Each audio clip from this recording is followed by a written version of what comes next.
Bismillahirrahmanirrahim. Assalamualaikum warahmatullahi wabarakatuh.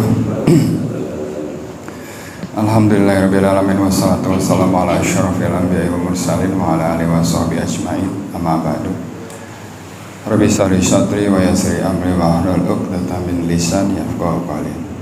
Segala puji dan syukur kita panjatkan kehadirat Allah Subhanahu wa taala atas segala nikmatnya, yaitu nikmat iman, nikmat Islam, dan nikmat sehat, sehingga kita masih bisa berkumpul di tempat yang mulia ini untuk melaksanakan sholat subuh berjamaah. Alhamdulillah sudah kita lakukan, dan insya Allah akan kita lanjutkan dengan ta'lim.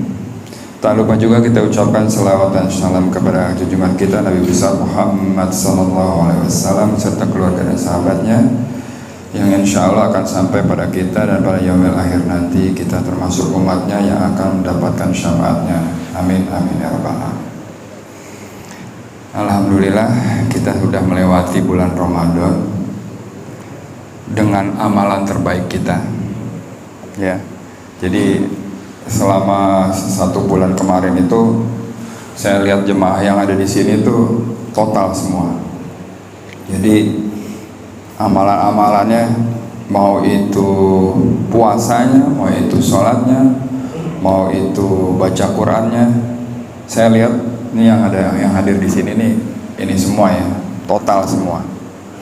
Jadi alhamdulillah kita sudah melewati bulan Ramadan itu, dan insya Allah kita memohon kepada Allah untuk bisa berjumpa kembali dengan bulan Ramadan di tahun yang depan. Amin amin ya rabbal alamin. Mudah-mudahan 11 bulan ke depan ruh ketaatan atau vibe-nya yang kita dapatkan selama bulan Ramadan itu makin melekat pada pribadi kita, sehingga kita bisa menjadi umat yang diinginkan oleh Allah. Nah, umat yang diinginkan oleh Allah itu umat yang mana? Kalau kita lihat di Al-Baqarah ayat 183, ayat tentang puasa, ujungnya la'alakum tattaqun. Berarti mudah-mudahan kita termasuk orang-orang yang takwanya bertambah pada Allah. Amin. Jadi maksud dari bulan Ramadan itu adalah bulan pembakaran, ya kan? Terus di situ kita mendapatkan beberapa kenikmatan, diantaranya nuzulul Quran dan Lailatul Qadar, ya, yang insya Allah kita semua akan dapat tuh. Nah, efeknya dari bulan Ramadan ini selesai, di 11 bulan kemudian itu ibarat kata kalau Ramadan ini kawah candra di mukanya. Nah, 11 bulan ke depan itu, nah itulah menjadi lahan kita untuk menerapkan apa yang kita cari, apa yang kita dapat di bulan Ramadan ini. Mudah-mudahan kita termasuk orang-orang yang bertakwa dan meningkat takwanya. Amin. Terus dalam ibadah-ibadah kita di bulan Ramadan itu salah satunya yang kita dakwamkan adalah tadarus dan tadabbur Al-Quran, ya. Yang kalau bisa frekuensinya nggak boleh, jangan dikurangin. Frekuensi bacanya Quran, frekuensi memahami Quran. Jadi ada tadarus, ada tadabbur. Kalau tadarus aja udah dapat pahala, tadabbur itu adalah memahami apa ayat yang kita baca. Jadi kalau dibilang Quran itu adalah buku petunjuk, juklak hidup kita udah baca, tentunya kita harus pahami maksud daripada yang kita baca itu apaan gitu, ya. Itulah tadabbur. Jadi ketika kita baca misalnya ayat untuk infak, ya, kita bisa lihat di surat Al-Baqarah ayat 261, itu bagaimana rewardnya Allah kasih pada kita. Kita pahamin. Kalau kita baca aja, ya kita dapat pahala. Tapi begitu kita pahamin, kita terapkan, luar biasa manfaatnya. Kira-kira gitu, ya.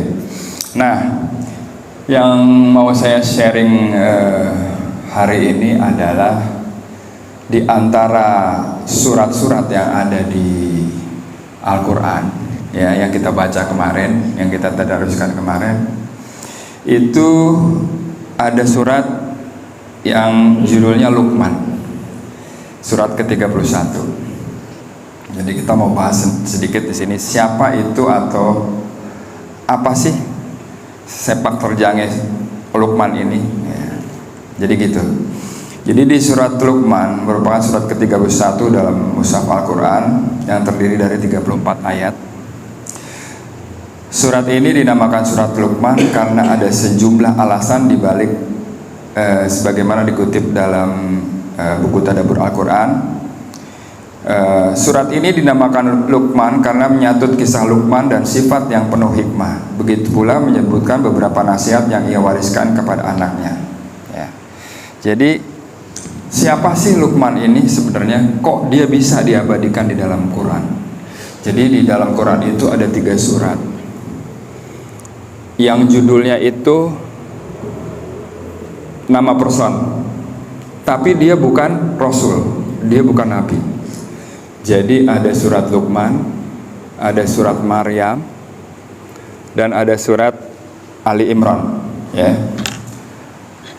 Kayaknya saya mesti pindah sedikit ya, biar gak hilang-hilang suara. Mantap. Jadi ada 3 surat di dalam Al-Quran yang surat ini spesial. Dia dinamakan oleh nama seseorang, tapi seseorang itu bukanlah Rasul atau Nabi. Seperti saya bilang tadi, Maryam, Luqman, sama Ali Imran. 3 orang ini mempunyai kekhususan sendiri-sendiri. Ali Imran. Imran itu adalah, kenapa disebut Ali Imran atau keluarga Imran? Ya, Imran itu adalah seorang ulama pada zamannya, dan dia adalah bapak dari Maryam, ibunda daripada Isa alaihissalam. Ya. Nah, sudah pernah kita bahas siapa Ali Imran ini, kenapa dia dicantumkan ke dalam Al-Quran. Lalu yang kedua Maryam. Maryam, sebagaimana kita tahu, Maryam itu adalah ibu daripada Nabi Isa.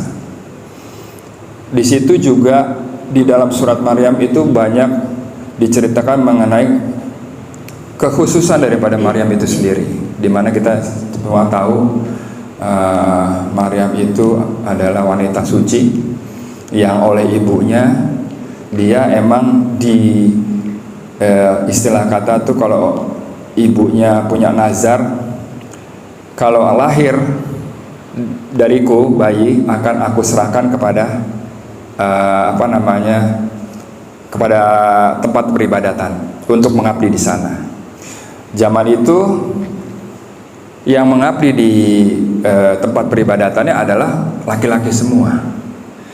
Nah, begitu Maryam lahir, ternyata dia perempuan, tapi tetap diserahkan oleh orang tuanya, oleh ibunya untuk menjadi abdi di dalam rumah peribadatan tersebut. Ya. Dan sama-sama kita tahu Maryam itu benar-benar menjaga kesuciannya. Dan di dalam satu cerita dia mendapatkan hidangan khusus dari Allah Subhanahu wa taala. Ya, jadi waktu itu Maryam diasuh oleh Nabi Zakaria. Nabi Zakaria itu masuk ke dalam kamarnya, dan di situ ada mihrabnya, tempat dia berdoa. Biasanya Nabi Zakaria memberikan makanan buat Maryam, tapi saat itu dia telat ngasihnya, tapi tiba-tiba udah ada makanan di situ. Dan Maryam ditanya oleh Nabi Zakaria, dari mana makanan itu? Kata Maryam, Allah yang mengasih kepada saya. Jadi dia punya keistimewaan. Ada Imran, ada Maryam, dan terakhir ada Luqman. Luqman ini siapa sih Luqman ini? Luqman ini terkenal karena memang dia pertama adalah orang yang mendapatkan ilmu hikmah. Nah, nanti kita lihat ilmu hikmah itu apa. Yang kedua, Luqman itu terkenal karena nasihat-nasihatnya kepada anaknya yang bisa kita jadikan sandaran untuk bagaimana kita harus berlaku dalam kehidupan ini. Nah, nanti kita bahas. Jadi mengenai pribadi Luqman sendiri terdapat sejumlah perbedaan pendapat di kalangan para ulama. Namun pendapat mayoritas menyebut Luqman adalah ahli hikmah yang bijaksana, dan dia bukan seorang nabi dan bukan juga seorang rasul. Jadi di Al-Quran disebutkan di surat Luqman ayat 12 bahwasanya ia terkenal dengan nasihat kepada anaknya untuk berbakti kepada orang tua dan tidak menyekutukan Allah. Jadi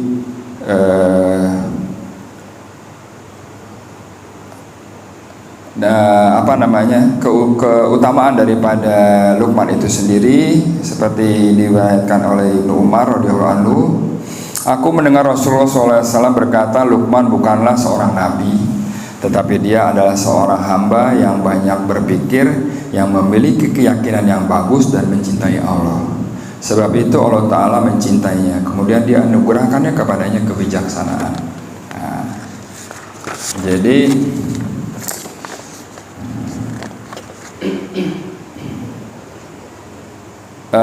menurut riwayat Ibnu Abbas, Luqman Al-Hakim adalah seorang pencari kayu bakar dari Habsyi. Ia tidak terlahir dari kalangan nabi, ulama maupun kaum terpandang. Dan diriwayatkan bahwasanya Luqman Al-Hakim ini hidup di zamannya Nabi Daud. Nah, jadi masanya dia hidup di masa Nabi Daud. Nah, kalau yang saya baca personalnya Luqman Al-Hakim ini di antara ini kan cari kayu dari Al-Habsyi, jadi dia fisiknya orang hitam, Pak. Ya, orang hitam. Terus sudah gitu dia bukan keturunan dari nabi, atau dia bukan nabi, tapi dia mempunyai yang kita sebut ilmu hikmah. Nah, kita bahas sekarang ilmu hikmahnya. Luqman mendapat anugerah berupa hikmah. Jadi Allah Ta'ala berfirman di surat Luqman ayat 12, walaqad ataina la ummanal hikmata. Ya, jadi dan sesungguhnya telah kami berikan hikmah kepada Luqman. Hikmah pada asalnya memiliki arti bersesuaian dengan kebenaran.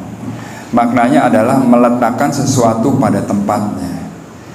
Pemiliknya memiliki akal yang terbimbing dan pemikiran yang lurus sehingga disebut seorang yang hakim. Oleh karena itu Luqman sering disebut julukannya Luqmanul Hakim. Jadi hikmah ini nggak main-main, Pak. Hikmah ini ketika orang mempunyai atau memahami ilmu hikmah, dia dapat meletakkan sesuatu pada tempatnya. Dan yang mempunyai ilmu hikmah ini akalnya dia terbimbing dan pemikirannya lurus. Jadi boleh dibilang begini, Pak, kalau seandainya Luqman mendapat hikmah, karena di sini nanti disebutkan siapa saja sih yang dapat hikmah, gitu ya. Coba kita bahas dulu ya. Hikmah memiliki banyak makna yang disebutkan oleh para ulama, di antaranya benar dan lurus dalam perkataan dan perbuatan, meletakkan sesuatu sesuai dengan tempatnya yang selayaknya, berbicara sesuai kondisinya. Jika melihat kondisi yang membutuhkan sikap yang keras, maka dia akan bersikap dan berkata keras. Jika melihat kondisi yang membutuhkan sikapnya lembut, maka dia akan lembut dalam berucap. Ketiga, memiliki pemahaman yang baik dan benar, ilmu yang bermanfaat, dan takwil serta tafsir yang benar dan bagus. Imam Qatadah rahimahullah ketika menafsirkan hikmah dalam ayat ini berkata, maksudnya adalah pemahaman yang benar dan lurus tentang Islam. Benar dalam keyakinan dan paham permasalahan agama serta memiliki kecerdasan. Yang terakhir, akal yang sehat yang menghalangi pemiliknya dari jelek pemahaman. Jadi ketika orang mendapatkan atau mempunyai ilmu hikmah ini, dia akan benar dan berkata lurus. Terus dia bisa keras saat harus dia keras, dia bisa lembut saat dia harus lembut. Yang selanjutnya adalah pemahamannya tuh baik dan benar, ilmunya itu berguna. Terus dia benar dan yakin dan paham permasalahan agama. Yang terakhir adalah akalnya yang sehat, yang menghalangi pemiliknya dari jeleknya pemahaman. Jadi pemahaman itu nggak pernah jelek, pemahamannya lurus terus. Nah itu orang-orang yang mendapatkan ilmu hikmah itu seperti itu. Jadi siapa sih yang mendapatkan hikmah itu? Nah, Luqman adalah salah satunya. Allah Ta'ala telah menjelaskan keutamaan hikmah dan siapa saja yang mendapatkannya. Allah Ta'ala memberikannya kepada hambanya sesuai yang dia kehendaki. Jadi dalam surat Al-Baqarah 269, saya bacakan ayatnya, Auzubillahiminasyaitonirrajim. Allah menganugerahkan hikmah, kepemahaman yang dalam tentang Al-Quran dan As-Sunnah kepada siapa yang dia kehendaki. Dan dalam siapa yang dianugerahi hikmah, ia benar-benar telah dianugerahi karunia yang banyak. Dan banyak orang-orang yang berakal lah yang mendapat dan mengambil pelajaran dari firman Allah tersebut. Artinya apa? Hikmah itu diberikan kepada Allah, kepada siapa yang dia kehendaki. Berarti kita juga bisa, ya kan? Ketika hikmah itu adalah sesuatu yang baik, yaitu pemahaman yang dalam tentang Al-Quran dan As-Sunnah. Jadi kita nggak kaleng-kaleng, Pak.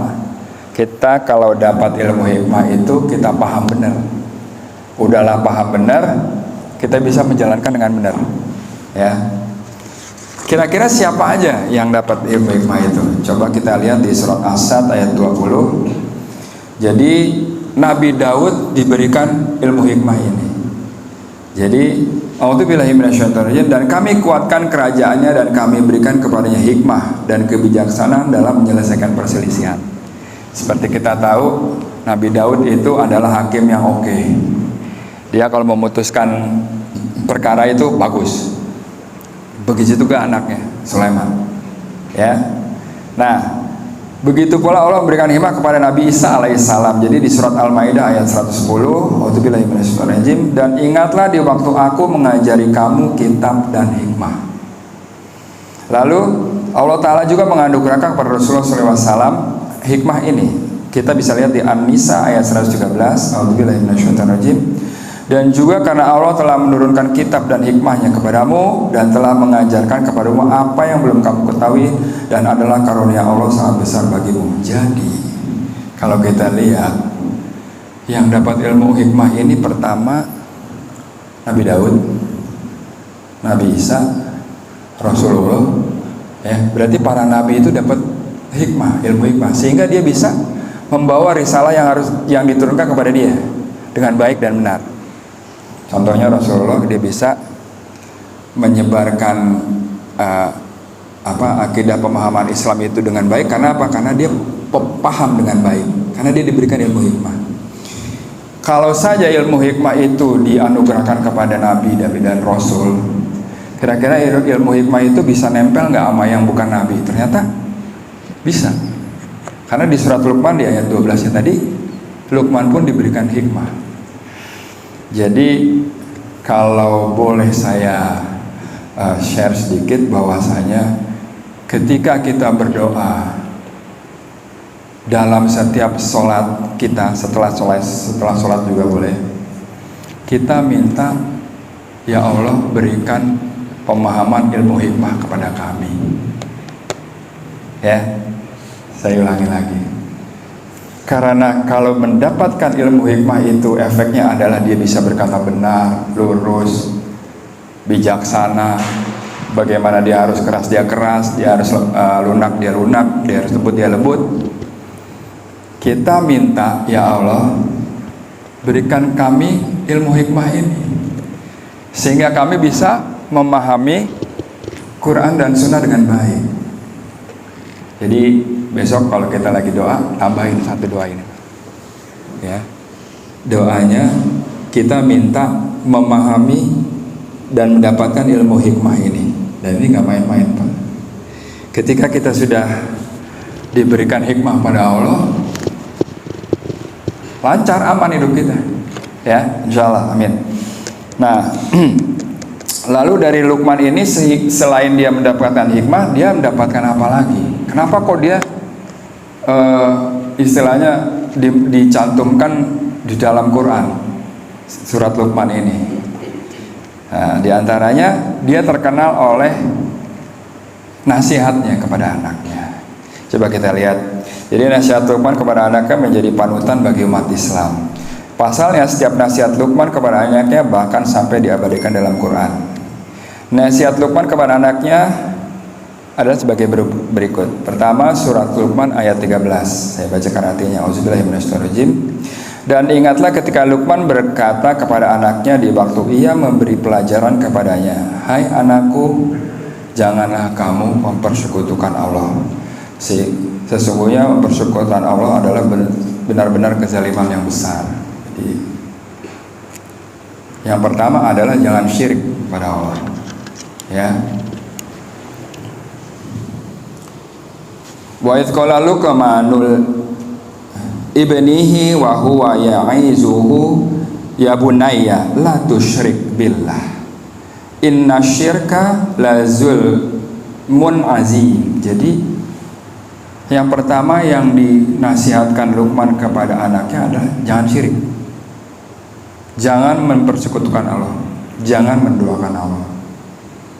Jadi kalau yang mana kita tahu ada syirik besar, ada syirik kecil. Syirik besar nyembah selain Allah,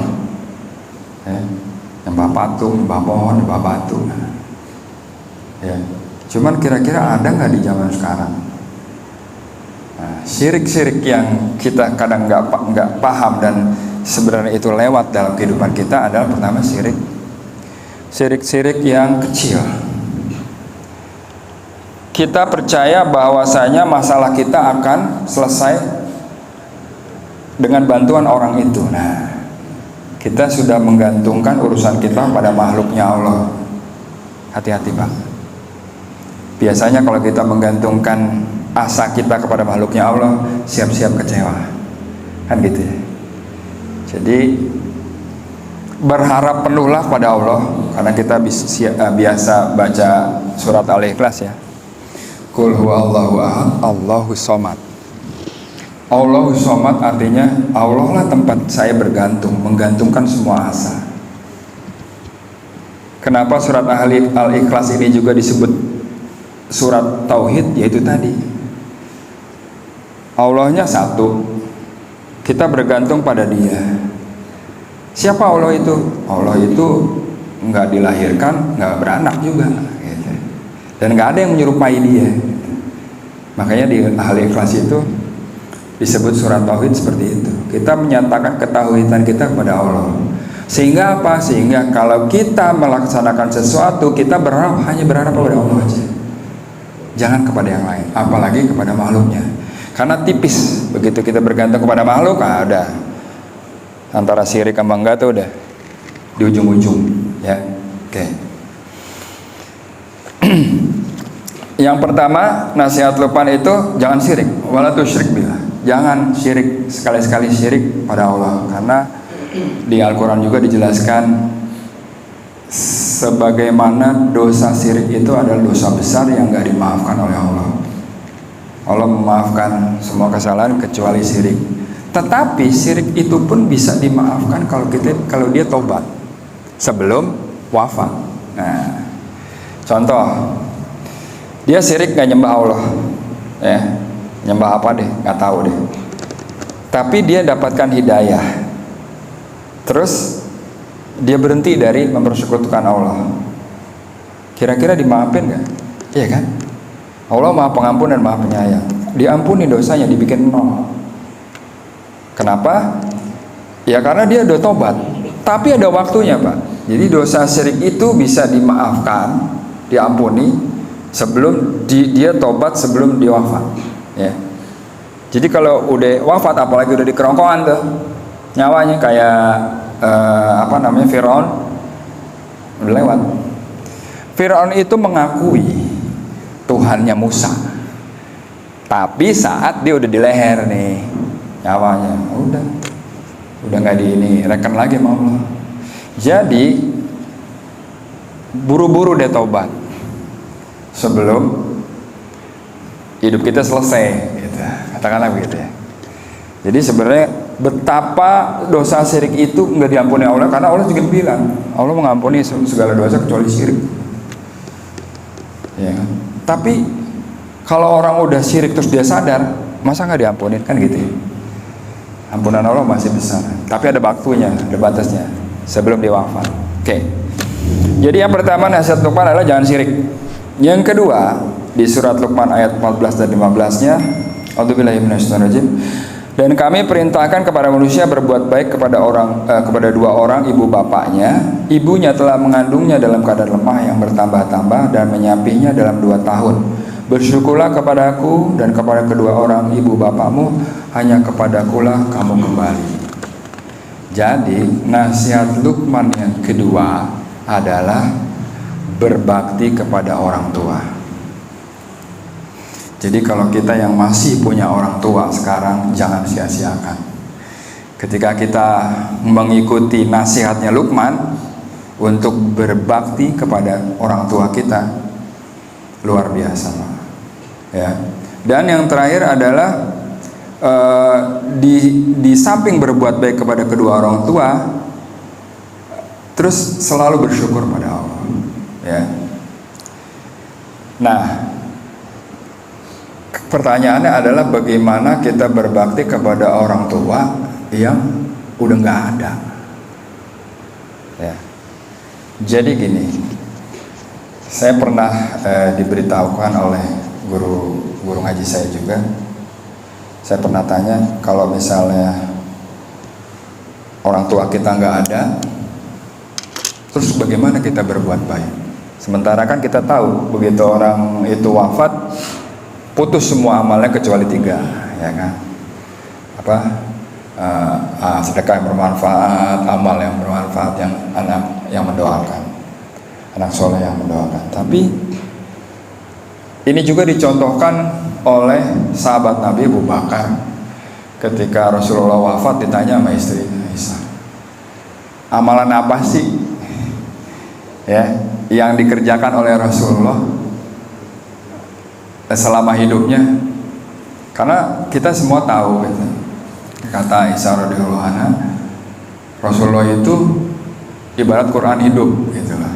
Terus amalannya apa aja? Nah, salah satunya adalah memberi makan seorang nenek Yahudi di dekat pasar, dan dia buta. Pasti pernah dengar ya ceritanya, ya. Dia kasih makan, sementara dia makan, si Yahudi buta ini misu-misuin Rasulullah terus. Nah, pelajaran yang dapat kita ambil adalah Abu Bakar pingin beramal seperti Rasulullah. Dia datangin itu Yahudi. Begitu dia kasih makan, disuapin, Yahudi itu bilang, ini kayak nggak biasa, ini bukan lain orang nih, ya kan, gitu kan, lain orang nih, biasanya nggak begini, dia kalau kasih makan saya lembut, gitu. Ditanya, akhirnya Abu Bakar bilang, ya yang ngasih makan kamu tiap hari udah nggak ada. Oh, siapa? Disebutkan, ya Rasulullah yang kamu sering hina-hina itu. Artinya apa? Ketika kita mau istilahnya berbakti kepada orang tua kita yang udah nggak ada, kita pernah ingat nggak amalan-amalan dia apa aja yang pernah dikerjain? Ketika kita melakukan amal-amal yang sering ibu kita atau bapak kita kerjain, amal-amal baik tentunya, bapak ibu kita tuh dapat terus manfaatnya. Dari apa? Dari anak soleh. Jadi itu dia udah mencetak anak soleh. Apalagi anak soleh itu mendoakan, kan gitu ya. Terus dia bagaimana caranya? Yang pertama adalah amal-amal dia ingat, wah ibu saya biasanya sering sedekah nih ke panti misalnya. Itu diikutin, ya. Berbakti kepada orang tua yang udah nggak ada, ya salah satunya amalan dia kita terusin. Yang kedua, apakah dia punya teman atau saudara, sanak saudara, kita sambungin silaturahimnya, Pak. Misalnya ketika hidup bapak apa ibu kita itu sering silaturahmi ke A misalnya, temannya, ya kita sambung. Sehingga temannya bapak atau ibu kita ini Dia merasa bahwasanya ibu sama bapak kita tuh nggak pergi, ada terus. Kenapa? Karena ada anaknya. Nah, saya boleh cerita sedikit.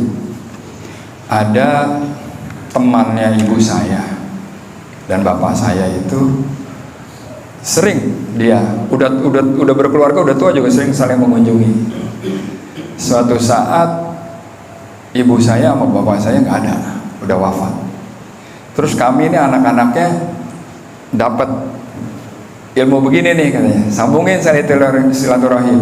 Terus kita coba akhirnya ketemu dengan beliau ini. Apa dia bilang? Ya Allah katanya, ibu sama bapak kamu emang benar ngajarin kalian katanya, gitu ya. Sehingga masih bisa silaturahim itu tersambung. Karena kita kan menurut Allah kan harus menyambungkan apa yang harus kita sambung. Apa itu tali silaturahim? Jadi kita berbakti kepada orang tua, kalau masih hidup ya layani kayak raja dia. Tapi kalau udah wafat itu tadi. Dan orang tua itu tidak hanya orang tua langsung, tapi mertua juga sama aja berlakukan. Ya, kalau masih ada mertua, apalagi orang tua, tuh tiket masuk surga tuh masih ada di situ. Ya. Lalu apalagi ya kita mendoakan beliau yang sudah wafat. Nah, ya kan, ayah ibu kita udah wafat, kita doain dia. Kalau misalnya ada satu kesenangan yang dia senengin, misalnya gini, dia seneng buat bubur kacang hijau dibagi-bagiin ke tetangga, ya kita lakukan itu, misalnya seperti itu. Ya.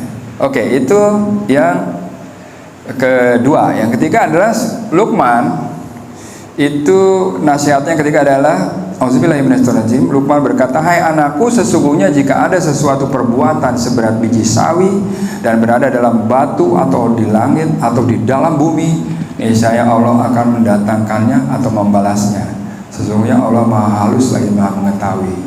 Jadi nasihat Luqman yang ketiga, apapun yang kita kerjakan, Allah nggak diem, Allah nggak ignore. Dia melihat, dia akan balas. Ya. Jadi sekecil apapun amal kita, itu akan dibalas oleh Allah.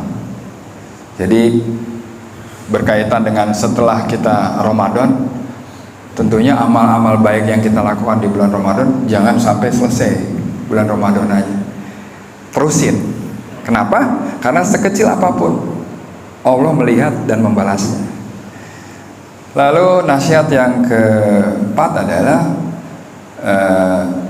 di surat Luqman ayat 17, hai anakku, dirikanlah sholat dan suruhlah manusia mengerjakan yang baik dan cegahlah mereka dari perbuatan yang mungkar dan bersabarlah terhadap apa yang menimpa kamu. Sesungguhnya yang demikian itu termasuk hal-hal yang diwajibkan oleh Allah. Artinya apa?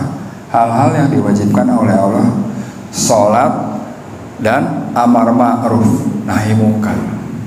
Ya. Jadi kita hari ini dapat pelajaran bahwasanya pesannya Luqman kepada anaknya, kamu sholat, kamu amar ma'ruf nahi mungkar, ya kan? Kalau kita sholat doang, tidak amar ma'ruf dan nahi mungkar, ada yang kurang, ya. Jadi satu paket, sholat, amar ma'ruf berbuat baik, nahi mungkar. Nah, biasanya orang-orang yang sering melakukan adalah sholat dan amar ma'ruf, nahi mungkar belum. Kenapa? Karena begitu kita berada pada jalur nahi mungkar, biasanya banyak yang nggak suka. Bukan begitu ya Pak Luli ya? Begitu kita ada pada nahi mungkar, kita mencegah orang berbuat mungkar, banyak yang kontra sama kita. Tapi disitulah makanya amalan itu menjadi amalan terbaik, termasuk jihad juga Pak di situ. Oke, berarti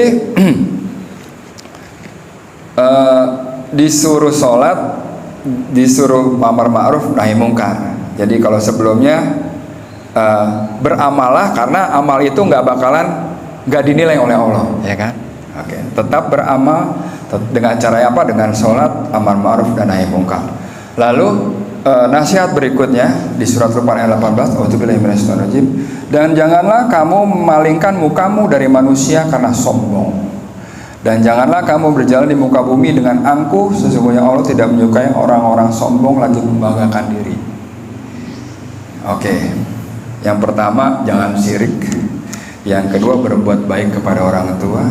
Yang ketiga adalah beramalah, karena Allah akan melihat amal kamu. Yang keempat adalah sholat, amar ma'ruf nahi munkar. Yang kelima adalah jangan sombong.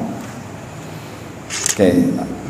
Abdullah bin Mas'ud dalam hadisnya berkata, Rasulullah SAW bersabda, tidak akan masuk surga orang yang di dalam hatinya terdapat sekecil zarah dari kesombongan.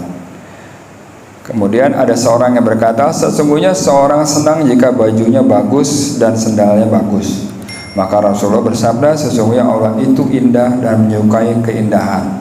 Sombong adalah menolak kebenaran dan meremehkan orang lain. Ya. Jadi menolak kebenaran dan meremehkan orang lain. Yang kedua nih, sering kita nggak sadar, kita ngeremehin orang lain. Kita udah sering ke masjid, amal kita bagus, bacaan Quran kita bagus, ya, puasa kita bagus. Begitu ngelihat orang yang kagak puasa, kagak sholat, kita meremehkan dia, masuk ke dalam kategori orang yang sombong. Jadi bagaimana kalau kita udah rajin ke masjid, rajin beribadah, ketemu sama orang yang enggak beribadah, orang puasa dia enggak puasa, jangan dihina, Pak. Mungkin saja dia belum dapatkan hidayah itu belum mampir kepada dia, ya. Sejelek apapun, katakanlah misalnya Pak Anies ketemu orang yang siang-siang mabuk loh, ya, kita dalam hati kecil kita kadang dikipasin sama setan. Tuh lo lihat tuh, orang mabuk, siang-siang mabuk, nyekek botol. Kalau lo kan enggak, ya kan? Lo pagi-pagi udah sholat subuh, udah kajian, udah gini, udah gitu. Terus kita merasa bangga, lo, parah lo, calon neraka lo. Udah kelar gitu ya, Pak. Jangan gitu lah. Karena apa? Allah tidak menyukai orang yang sombong. Kenapa orang sombong? Orang sombong itu menolak kebenaran. Contoh, ketika ada orang yang belum dapatkan hidayah, katakanlah gitu, kita kasih tahu tentang kebaikan agama. Kamu kalau berbuat baik kepada orang tua, maka begini. Dia bilang, nggak percaya gue. Orang tua gue begini. Nah, kalau saja dia menolak kebenaran itu, dia termasuk orang yang sombong. Jadi orang yang sombong itu ada dua, menolak kebenaran, yang kedua adalah meremehkan orang lain. Please, yang kedua ini sering menghampiri kita yang orang, wah Pak Anies alim, gitu. Oh iya dong gue, udah sombong tuh, kan gitu, ya. Tipis, Pak, antara sombong sama alhamdulillah tahadus minimah, saya udah setua ini masih diberikan kesanggupan untuk datang ke masjid untuk taklim. Bedanya tipis, Pak, tipis antara antara sombong dengan itu tahadus minimah. Jadi jangan sombong. Yang kedua, yang selanjutnya di ayat 9-nya, a'udzubillahi minasyaitonir rajim, dan sederhanakanlah kamu dalam berjalan dan lunakkan suaramu, sesungguhnya seburuk-buruk suara adalah suara keledai. Nah, jadi nasihat Luqman kepada anaknya pada ayat 18 ini yaitu untuk tidak sombong dan angkuh. Allah membenci orang-orang yang sombong dan membanggakan diri. Ayat ini juga mengajarkan bahwa manusia hendaklah selalu santun dan dalam bersikap. Artinya apa? Bisa kita tahu, sederhanakanlah kamu dalam berjalan dan lunakkanlah suara. Intinya apa? Kalau jalan jangan musung dada, biasa aja. Misalnya kita punya harta yang cukup dan iman yang kuat, jangan sombong, jangan bertepuk dada, jalan biasa aja. Gitu. Terus lunakan suara. Jadi gini, di dalam adat istiadat Indonesia ini bisa dibilang bagus. Karena apa? ketika dia berhadapan dengan orang yang lebih tua, umumnya dia melunakkan suara dalam berkata-kata. Ya, kita punya adat istiadat kayak gitu. Mau di Jawa, mau di Sunda, mau di Kalimantan, mau di Sumatera sama aja. Sama orang tua itu menghormatin, gunga-gugu gitu, nggak jenih gitu. Sehingga apa? Sehingga suaranya dilunakkan. Nah, bagi kita yang masih ada anak-anak kecil di rumah, biasanya kita mesti kasih tahu tuh, jangan capek-capek, bahwasanya jangan pernah bersuara keras kepada orang tua kan begitu. Jangan bersuara keras, mengatakan aja nggak boleh kan gitu. Yang jelas. Oke, jadi itulah nasihat Luqman. Kenapa Luqman itu bisa sampai diabadikan namanya di dalam Al-Quran? Karena nasihat-nasihatnya ini kalau kita ikutin itu manfaatnya lebih baik, katakanlah begitu. Satu lagi, Luqman ini kan mengajarkan kepada anaknya untuk berbakti kepada orang tua. Nah, kalau misalnya kita punya anak, harusnya dia berbakti kepada kita gitu. Tapi kalau misalnya kita punya anak, atau kita misalnya angkat anak, dia nggak berbakti sama kita, jangan capek-capek ngedoain, Pak. Ya, karena intinya ya muqallibal qulub sabit qalbi ala dinik. Yang membolak-balikan hati manusia itu Allah. Kita nggak bisa nyuruh dia taat sama kita. Kita kasih tahu terus kita doain. Nah, nanti Allah yang membolak-balikan hati dia. Dul, lu jangan begitu sama orang tua lu, dimana hatinya? Dari dia keras, kasar, jadi lembut. Kenapa? Ya Allah Maha Kuasa. Karena saya punya pengalaman ketika kerja di Pangkal Pinang di Pulau Bangka, ada orang yang musuhan mau bapaknya 5 tahun kagak teguran, padahal serumah. Tapi Allah membolak-balikan hati dia, akhirnya apa? Bai'an. Pas Lebaran Idul Adha dia bai'an, dia cium tangan, cair kembali gitu. Kenapa? Karena saya tanya, lu kenapa musuhan sama bapak lu? Gila, bapak gua kejem banget sama ibu gue. Gini-gini. Dia melihat itu. Begitu gue tanya, ibu lu masih ada di rumah? Ada. Dia gimana bapak lu? Baik-baik aja. Lah, ibu lu aja memaafin, kenapa lo enggak? Ya gue kesel aja ngeliat ibu gue digituin. Ya, ini yang korbannya aja udah memaafkan pelaku, dia nggak bisa. Tapi dengan keagungannya Allah, hatinya dibalikin, akhirnya dia baik lagi bapaknya. Ya, jadi bisa kita lihat, kalau kita ngelihat anak kita udah gede, kita bilangin kurang bisa nurut ya, kita doain aja. Ya, oke. Jadi ada kisah di mana Luqman dan anaknya itu lagi ngajarin anaknya tentang hikmah kehidupan, ya kan? Ayo kita bertanya kepada orang yang lebih tahu.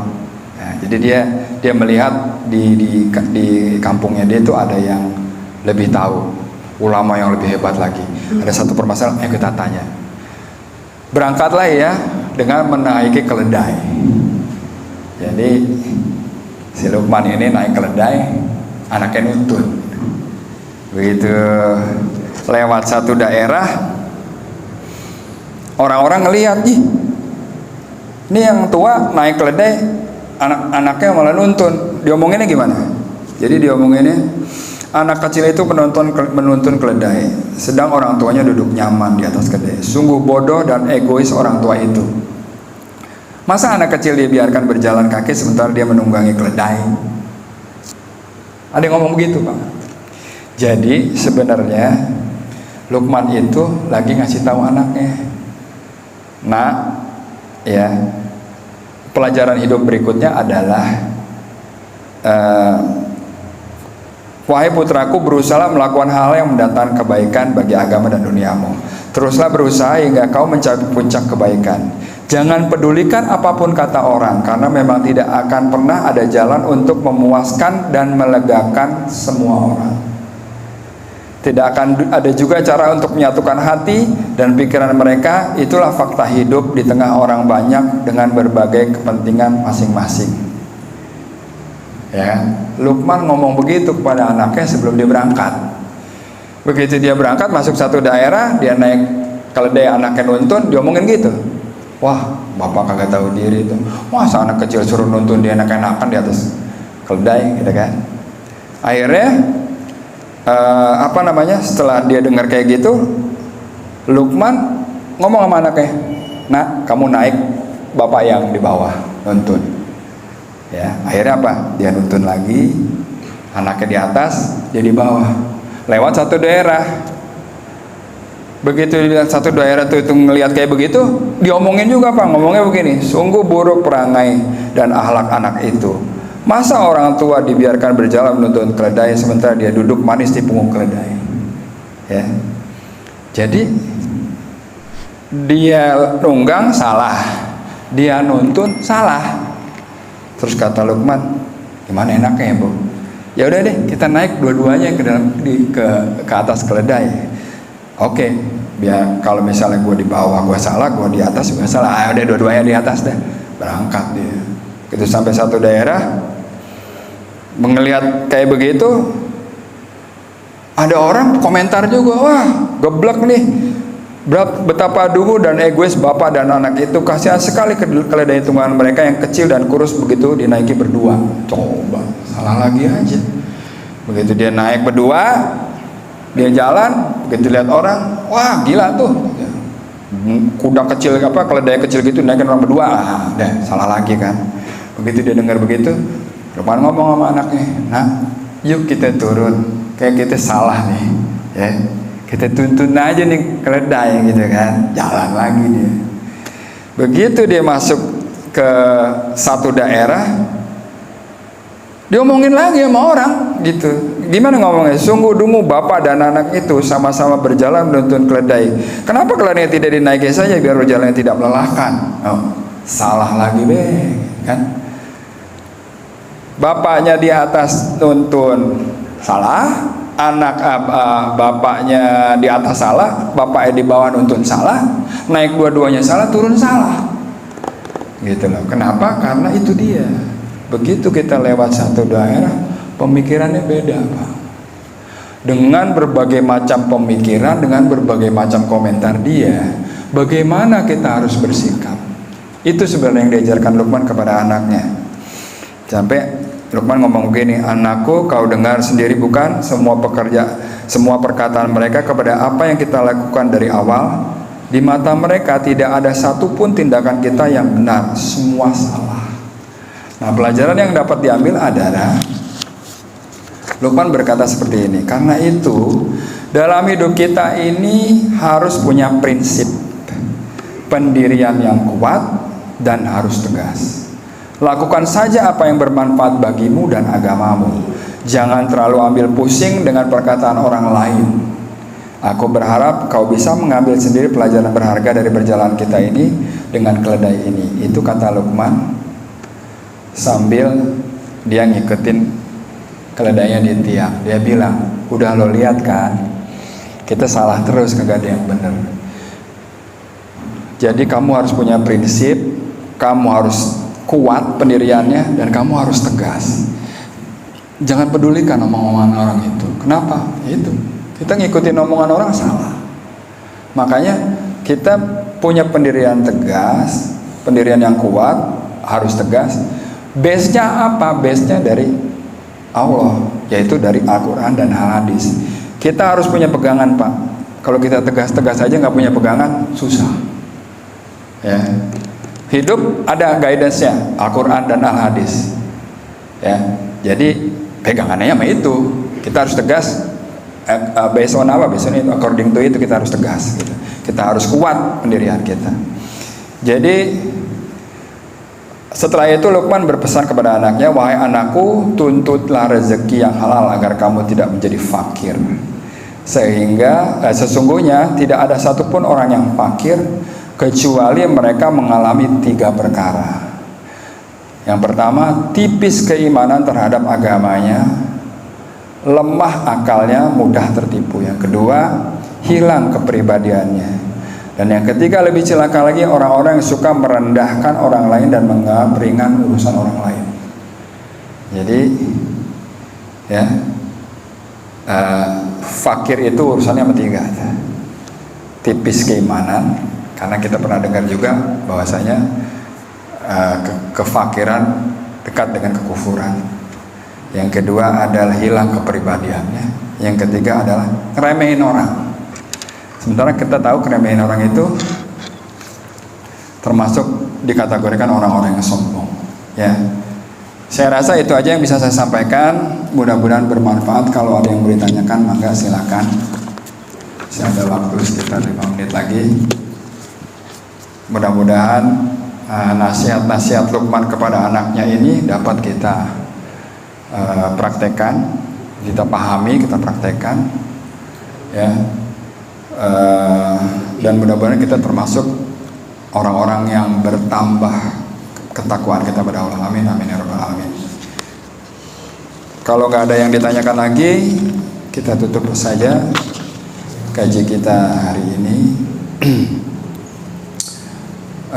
Lebih kurangnya saya mohon maaf. Kita tutup kaji kita dengan membaca doa kafaratul majlis. Subhanakallahumma bihamdika asyhadu an la ilaha illa anta astaghfiruka wa atubu ilaik. Wabillahi taufiq wal hidayah. Wassalamualaikum warahmatullahi wabarakatuh.